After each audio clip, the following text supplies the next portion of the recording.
Bueno, chicos, ya están exactamente a 10, 12 minutos aproximadamente de acabar con el programa de formación IEP Academy. Es lo que me voy a tomar en dar esta presentación. ¿Por qué tan corta? Porque mi objetivo es explicarles de una forma abstracta, de una forma no tan concreta, con no tantos datos, por qué es importante entender la crisis fiscal. ¿Qué quiere decir crisis fiscal? ¿Qué quiere decir que haya déficit? ¿Qué implicaciones tiene? ¿Por qué planteo que esto es importante? Si ustedes ven la noticia, si ustedes ven entrevistas de determinados economistas o analistas que, bueno, opinan sobre la realidad nacional, seguro se habrán dado cuenta de que existen muchas personas que le restan mucha importancia a este tema.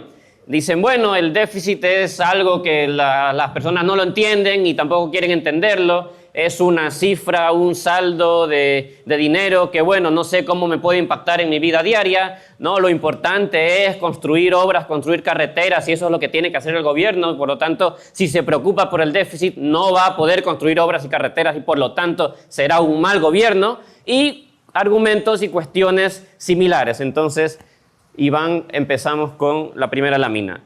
Muy sencillo. ¿Qué entendemos por problemas fiscales? ¿A qué nos referimos cuando decimos que un país o un estado tiene problemas fiscales? Bueno, tenemos que tener en la cabeza 4 conceptos. Ingresos, gastos, saldo, deuda pública. Ingresos fiscales en Ecuador son el cobro de impuestos o lo que ingresamos por vender petróleo, ¿no? El Estado vende barriles de petróleo a un precio que lo marca el mercado internacional y por ello recibe unos cuantos miles de millones de dólares al año. Y aparte, el rubro de ingresos más importante que tiene el Estado, evidentemente, son los impuestos, que representan alrededor de 16.000 millones de dólares al año. Entonces, bueno, con tal cantidad de recursos, ¿qué es lo que hace? ¿A dónde se destinan? Bueno, para eso tenemos los gastos fiscales o el gasto público más comúnmente conocido. ¿En qué gasta el Estado ecuatoriano? Por ejemplo, ya lo comentaron los chicos hace un ratito, subsidiamos los combustibles. La gasolina, el diésel, subsidiamos el gas también. También subsidiamos otro tipo de sectores, otro tipo de bonos. La nómina pública, por ejemplo, ¿alguien sabe de aquí, de los presentes, cuánto gasta el Estado en nómina pública cada año? ¿Nadie tiene el dato? Bueno, si yo les dije que cobran aproximadamente 16.000 millones de dólares en impuestos, 10.000 millones se van en el pago de sueldos a funcionarios públicos. Prácticamente todo. ¿Qué tenemos de la interacción entre los ingresos fiscales y los gastos fiscales? Ahí es cuando hablamos de déficit o superávit. ¿Qué significa déficit? ¿Qué significa superávit? No es más que un saldo. ¿Qué es un saldo? La resta entre dos números. Ingresos por un lado, gastos por otro. Si ingreso tanto y le resto el gasto que yo incurro, tengo un saldo. Ese saldo, si es negativo, se llamará déficit, es decir, tendré un faltante. Si es positivo, ahorro, tendré un superávit. Muy sencillo, muy fácil de entender, sobre todo si lo pensamos en términos de nuestras propias finanzas personales o las finanzas de nuestras familias, por ejemplo. Yo creo que es muy intuitivo, muy conocido por todos, que, por ejemplo, si ustedes tienen un sueldo, pongamos, de $500, pues yo creo que es bastante obvio, bastante lógico que durante el mes no pueden gastar más de $500. Pero imaginemos que sí lo hacen. Imaginemos que cobran $500 en un mes, pero ese mismo mes, en vez de gastar $500, gastan 700. Al inicio suena un poco absurdo. ¿Qué es lo que permite que podamos gastar más de lo que ingresamos? ¿Qué es lo que permite que podamos vivir por encima de nuestras posibilidades por un tiempo? La deuda. En el caso del Estado, deuda pública. Entonces, el razonamiento es idéntico al razonamiento que haríamos, como digo, con nuestras propias finanzas. Pero cuando se trata de hablar del Estado, pues ahí ya entran ciertos economistas, ciertas personas a tratar de confundir los conceptos, a tratar de quitarles el valor, quitarles el sentido y por lo tanto quitarles el significado y el análisis correcto. Lo podemos ver reflejado, la relación entre todas estas variables en este muy sencillo de entender gráfico. Ingresos por un lado, gastos por otro, la diferencia es el saldo y del saldo dependerá cuánta deuda pública un Estado adquiere, cuánto nos endeudamos. Ahora bien, ¿cuál es la situación de Ecuador reflejada, explicada en términos de este mismo gráfico? Tenemos, por un lado, en Ecuador tenemos muchos impuestos confiscatorios y perjudiciales para el crecimiento económico.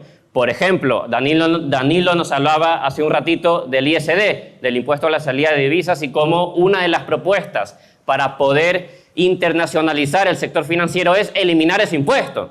Entonces, imaginemos que eliminamos ese impuesto por completo, eso representará menos ingresos para el Estado. Otro tipo de impuestos que tenemos aquí en Ecuador bien peculiares es el ICE, el impuesto a los consumos especiales. También representa un rubro importante para el Estado. Igual que los aranceles, cada vez que queremos comprar productos de afuera, también le tenemos que dar una parte, una porción de esos recursos al Estado. Por otro lado, en el lado del gasto, tenemos una intervención estatal excesiva que requiere un nivel de gasto elevado.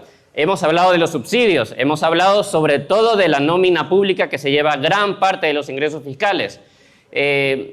Hablamos de distintos rubros, distintas cuestiones que tienen la particularidad de que exceden los ingresos por impuestos y por venta de petróleo que el Estado ecuatoriano puede adquirir. Y eso nos lleva a este mal que, como digo al inicio, muchas personas le restan valor, muchas personas quieren colocar el discurso, quieren colocar la idea de que no es importante, de que no va a generar ningún problema, porque se quedan hasta aquí. O sea, aquí cortan el gráfico. Déficit fiscal constante. Bueno, no me dice nada, no sé qué significa eso, no sé qué implicaciones tiene para la vida. Pero lo que pasa es que si entendemos el gráfico completo, podemos comprobar que esto implica una acumulación de deuda pública y un riesgo creciente de impago que puede afectar a toda la actividad económica dentro del sector privado.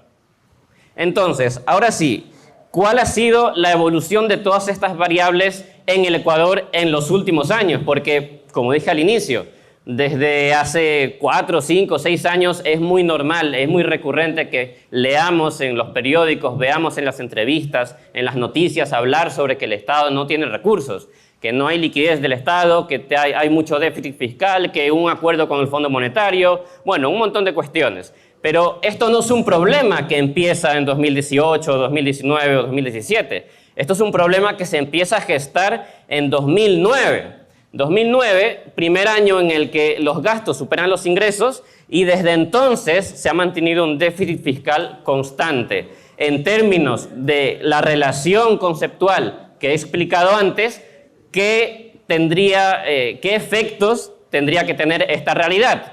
Desde el año 2009 hasta la actualidad hemos sufrido una fuerte acumulación de deuda pública, en donde ya encontrándonos ahí en ese pico tan alto, el único acreedor o la única forma que el Estado ecuatoriano tiene de conseguir más deuda es con el Fondo Monetario. Entonces, si ustedes se han preguntado en algún momento por qué desde el año 2020 Ecuador está que firma 1, 2, 3 o incluso 4 acuerdos con el Fondo Monetario, pues es precisamente por esto. Se ha endeudado desde hace unos 15 años de forma ininterrumpida. ¿Y qué sucede cuando te endeudas y no tienes perspectivas de equilibrar tus ingresos, de equilibrar tus gastos para pagar tu deuda? Pues que evidentemente la gente ya no te quiere prestar, tus acreedores ya no te quieren prestar más dinero. Y, como digo, la única institución que a día de hoy sigue apoyando de forma un poco polémica al Ecuador en sus finanzas públicas es el Fondo Monetario Internacional. Pero la cuestión no queda solamente aquí. ¿Qué es lo que va a pasar? ¿Cuál va a ser la perspectiva del sector fiscal para los próximos años? Bueno, tenemos 2 o 3 principales problemas o males que nos acechan. Por un lado, el sector del IES, el sector de las pensiones, que también lo hemos conversado aquí.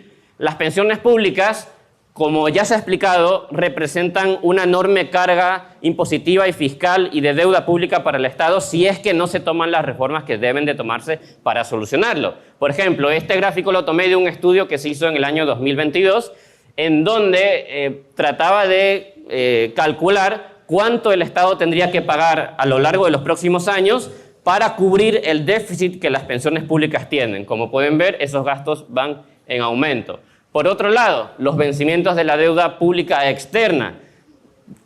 Si recuerdan el gráfico anterior, en donde el Ecuador se viene endeudando desde hace 15 años de forma ininterrumpida, bueno, Las consecuencias del sobreendeudamiento es que en algún momento tendrás que pagarlo y tienes que pagarlo con intereses. Entonces, ¿cuál es el perfil de vencimiento de los intereses de la deuda para los próximos años?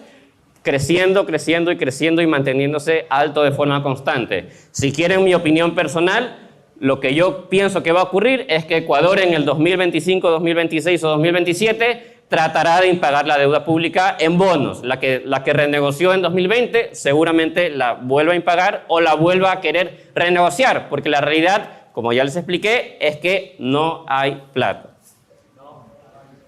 Entonces, simplemente cortito, para que entiendan la importancia de este problema, no es un concepto aislado, no es un concepto que se queda en los libros, es algo que afecta no solo al sector público, no solo al sector privado, sino a cada uno de nosotros, porque, como digo, la deuda se paga con intereses y la deuda pública se paga con los impuestos de todos nosotros. Muchas gracias.